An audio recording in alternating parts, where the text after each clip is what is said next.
Kitzingen is a small town of fewer than 20,000 in the German state of Bavaria. It's the county seat of the largest wine-producing county in Germany.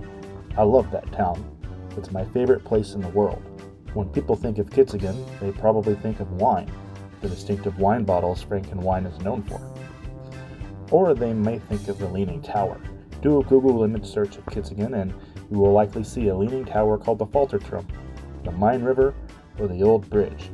The Alte Mainbruck in Kitzingen is over 700 years old, and until a dozen years ago or so, cars would drive on it. Anyway, anytime we drove across the river, my Opa would shout at me, "Look, the Main River! Such a river doesn't exist in the States." It was silly, but it was sort of our thing. He would also point and say Falterturm anytime we were driving and that tower was in sight. Kitzingen is not a tourist attraction. There are several others nearby, like Rotenburg, Dinkelsbühl, Geiselwind, and Bamberg. But it's beautiful and I love it. The main point of interest advertised was always the Falterturm.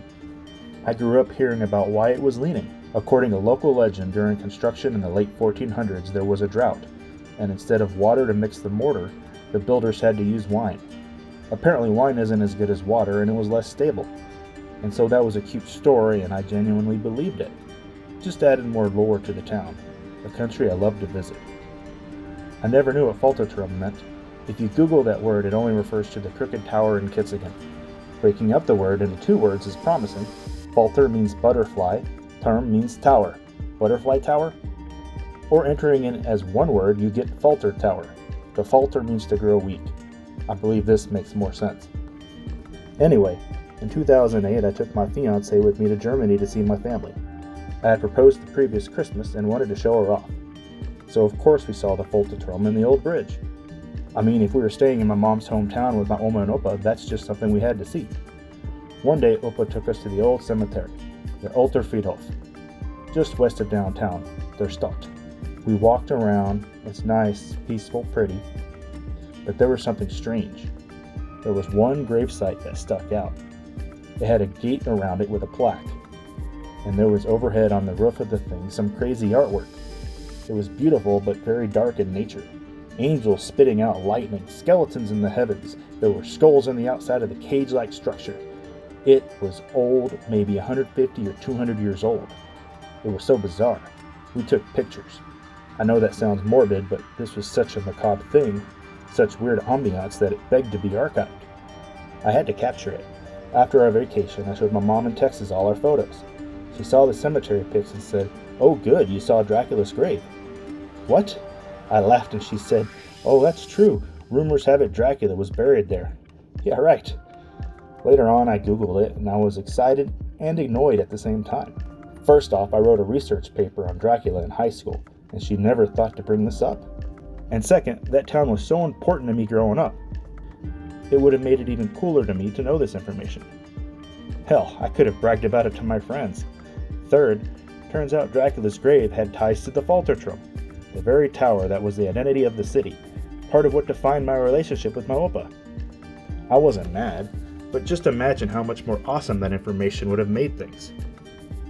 The other legend of the Falterturm is that Dracula was buried in that ornate grave, but his heart was not. It's located in the ball at the top of the spire on the Falterturm, and the heart wants to reunite with the body, and so some force is pulling it. The tower is crooked because the heart is pulling it. Wow, that was so much better of a story than the wine and the mortar legend, don't you think? My German is terrible and the text in the plaque is in all caps and is horribly hard to read. Best I can tell is that it says something like this. When the heavens call forth and his voice is heard, he will reverberate and he will come to us, and we will follow him in the solemnity of the Last Supper. That is some end-of-day stuff right there. Very similar to Revelation 19:17. In the translation of the Bible I have, it says this, "And I saw an angel standing in the sun who cried in a loud voice to all the birds flying in midair, 'Come, gather together for the great supper of God.'" NIV version. John the Apostle wrote that. That section of Revelation talks about a great battle. Many would be killed. This battle would decide what would remain in the world, godliness or the Antichrist. The King of Kings himself would ride on a white horse. The word would prevail. Christ would prevail, and the flesh of the wicked would be eaten. This, at least in American culture, is not typically the type of stuff to put on graves. It lent itself to the Dracula mythos. On second thought, maybe I'm glad I didn't know about that story growing up.